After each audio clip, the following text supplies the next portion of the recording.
अंतर्राष्ट्रीय मुद्रा कोष यानी आईएमएफ ने भारत के बढ़ते वित्तीय घाटे को लेकर चिंता जताई है और वित्तीय घाटे को रोकने के लिए भारत से स्ट्रक्चरल रिफॉर्म करने के लिए कहा है। आईएमएफ ने वित्त वर्ष 2022-23 के दौरान भारत की जीडीपी ग्रोथ 6.8% और 2023-24 के लिए 6.1% रहने का अनुमान लगाया है। सर, आईएमएफ का इशारा क्या है? आईएमएफ ने दो बातें कही। पहली चीज तो है कि आईएमएफ की बात या सलाह सरकार को इस समय थोड़ी सी झुंझलाहट में डालेगी, थोड़ी सी चुनौतीपूर्ण है। उसकी चुनौतीपूर्ण इसलिए कि सरकार चुनाव की तरफ जा रही है, उसे बहुत सारे ऐसी घोषणाएं करनी जो विशुद्ध रूप से लोक लुभावन या पॉपुलिस्ट हैं।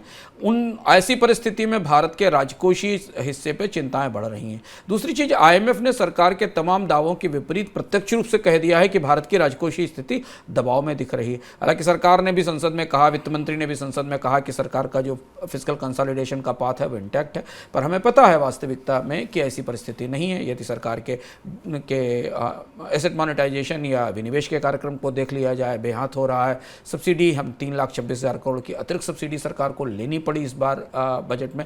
दूसरी चीज़ है कि सरकार का कर्ज रिकॉर्ड लेवल पर है। अगर राज्य सरकारों को मिला लिया जाए तो करीब 85 से 90% जीडीपी के अनुपात में सरकारों का कर्ज है।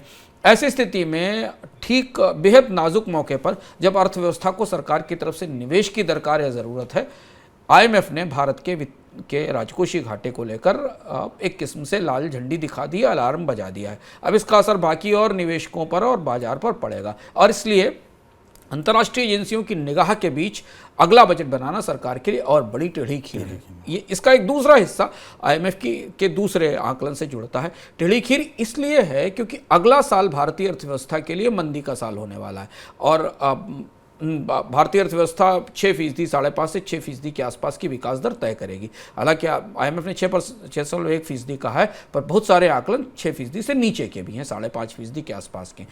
ऐसी परिस्थिति में अर्थव्यवस्था से उतना राजस्व नहीं आ पाएगा सरकार को जितना रेवेन्यू पिछले एक साल के अंदर पेंट अप डिमांड के सहारे और बाकी चीज़ों के कारण आया है। और इस बीच 2024 को चुनाव को देखते हुए सरकार को बहुत कुछ ऐसा करना होगा जिससे कि राजनीतिक संभावनाओं को अगर कोई नुकसान हो रहा है तो रोका जा सके। और उसकी एक चतुर सी कोशिश इस बार सरकार ने फूड सब्सिडी के मामले में की, जो हमारी अगली खबर है।